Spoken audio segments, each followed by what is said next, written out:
වැහි බැරහස්සක් 14 වෙනි කොටසත් එක්ක තමයි ඔයාලම එකතු වෙලා ඉන්නේ. ඔයා කලින් කොටස් බලපු නැති කෙනෙක් නම් ඩිස්ක්‍රිප්ෂන් එකේ තියෙන ලින්ක් එකෙන් ගිහින් කලින් කොටස් ටිකත් බලලම මේ කතාවත් එක්ක එකතු වෙන්න. එහෙනම් අපි යන් කතාව. අයියේ, ඔයා කොහෙද ඉන්නේ? මට පොඩ්ඩක් මුණ ගැහිලා කතා කරන්න ඕනේ. විරන්‍යා ශ්‍රිතිජට කතා කර කීවාය. දැන් මම ගෙදර ඉන්නේ. නංගී, මම එන්නම් ඔයාව ගන්න. ඔහු කීවේය. තවම උදෑසන 6ටවත් නැත. මම මග ඉන්නේ. ඔයාව හම්බ වෙන්න එන්නම්. මට ලොකේෂන් එක දාන්න.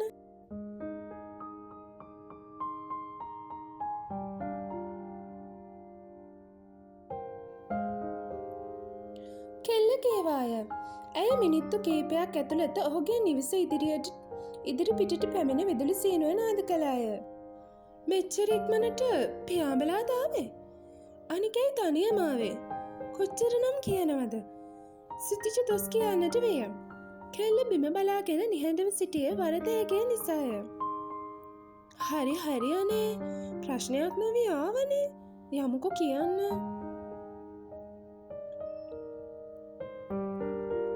ඇය ඔහුටත් පෙර නිවසට ගියාය. මේකයි. මගේ චිප් හැම එකක්ම චෙක් කරා. ඒ වගේ මොකුත්ම නෑ. තව එක චිප් එකක් වීන්දු ගාව තිබ්බා. ඒක හොයාගත්තනම් මොකක් හරි දැනගන්න තිබ්බා. විරන්‍යා කීවාය. ශ්‍රිතිජ බලා සිටියේ පුදුමේනි. ඔයා රෑලි වෙනකන් ඒව බැලුවද?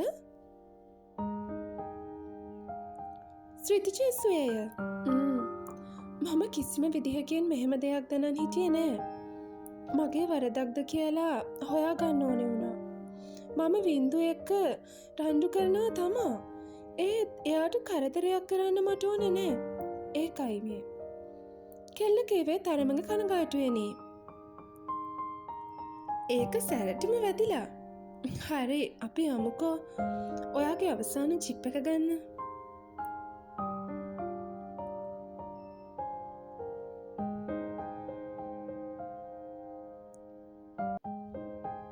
ශ්‍රිතිජ කීවේ සිනාසීය. ශනුක විරන්‍යාටම චෝදනා කරන එකට ශ්‍රිතිජ දෙතරම් සතුටු නැත. ඔවුන් දෙදෙනාම ශනුකගේ කාර්යාලයට ගොස් බින්දු ළඟ තිබූ විරන්‍යාගේ කැමරා දර්ශන පරීක්ෂා කළහ.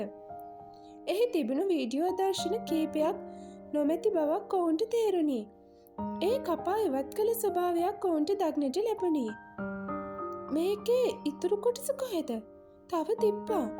එදා අපි ගෝල් ෆේස් එකෙන් ෂූට් කළා. කීපයක්ම නෑ. විරන්‍යා පැවසීය. ෂුවර්, ඒ කොටස තමා ඔය කියන දේට අදාළ සාක්ෂිය තියෙන්නේ. ශ්‍රිතිජ පැවසීය.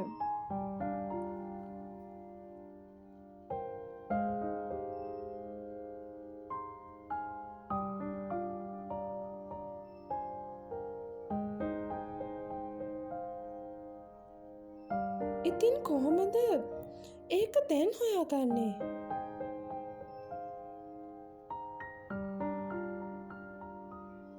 විරන්‍යා පැවසීය. ශනුක හදිසියේම ගියේ ඔහුට යමක් මතක් වූ නිසාය. විරන්‍යාට රොහන්ගෙන් ඇමතුම් ආවේ ඒ මොහොතේය. කෙල්ල ඇමතුමට කතා කරනම ශ්‍රිතිජ බලා සිටියේ වුවමනාවෙනි.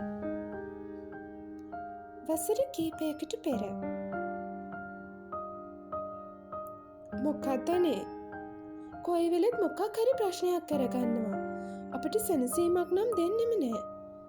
අරුණි බනින්නට විය. දැන් මොකක්ද කරන්නේ? අර මිනිස්සු පොලිසියන්න හදන්නේ. මම අතෝකිට සම්පත් විරන්‍යාට පහරක් ගැසීමට උත්සාහ කළද ශනුක ඉදිරියට පැමිණේ වැළැක්වේය. කලබල වෙන්න එපා අංකල්. ලෙඩට සිහිය ආවමනේ ඕනෙම දෙයක් වෙන්නේ. අනික අංකල්, කොල්ලෝ කෙල්ලෝ වුණාම ඔහොම දේවල් වෙනවා. හොඳ අයව තෝරලා ආශ්‍රය කරන්න ඕනේ. ශනුක පැවසීය. සම්පත් හා අරුණි ඒ කවුරුන්ද වගේ දැනගැනීමට බින්දු දෙස බැලීය. කෙල්ලට ඉවෙන්මෙන් තේරුණු නිසාද ඇය ඔවුන්ට හඳුන්වා දුන්නාය.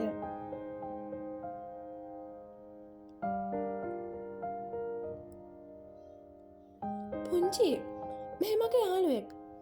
මෙයා මැනේජ්මන්ට් ෆැකල්ටි එකේ. කෙල්ල ශනුකව හඳුන්වා දුන්න අය. අර බිස්නස් එකට උදව් කරනවා කීවේ එයා නේද? සම්පත් පැවසීය.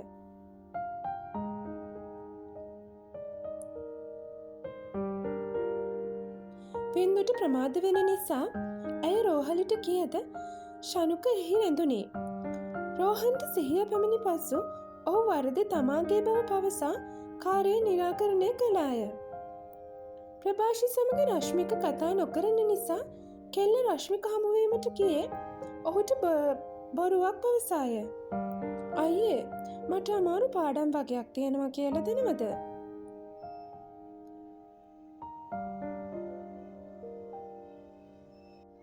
කෙල්ල රශ්මිකට කෙටි පණිවිඩයක් යවුවේ ඔහු ඇමතුම් වලට සම්බන්ධ නොවන නිසාය. කෙසේ හෝ ඒ රශ්මික හමුවීමට සමත්ය.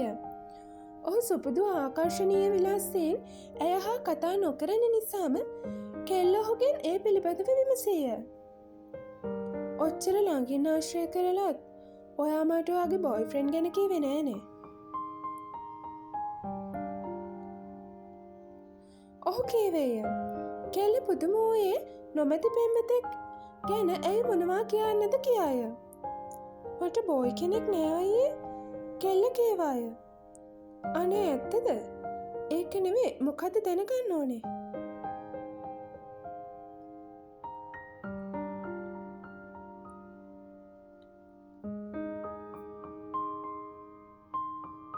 ඔහු ඒ ගණන් නොගෙන සොයය. කෙල්ල පැවසූ දෙය ඔහු තේරුම් නොගත් ස්වභාවයක් දක්නට ලැබුණි. ඉතින් ළමයි මං හිතනවා ඔයාලට මේ කොටසත් මට ලස්සනට ගේන්න පුළුවන් වුණා කියලා. ඔයාලා මේ කතාව ගැන හිතන දේ කමෙන්ට් එකකින් අපිට කියන ගමන් අපිව සබ්ස්ක්‍රයිබ් කරන්නත් අමතක කරන්න එපා. එහෙනම් තවත් ලස්සන කොටසකින් ඔයාලව හම්බ වෙනකම් අදට ගිහින් එන්න. සතුටින් පරිස්සමින් ඉන්න ඕන.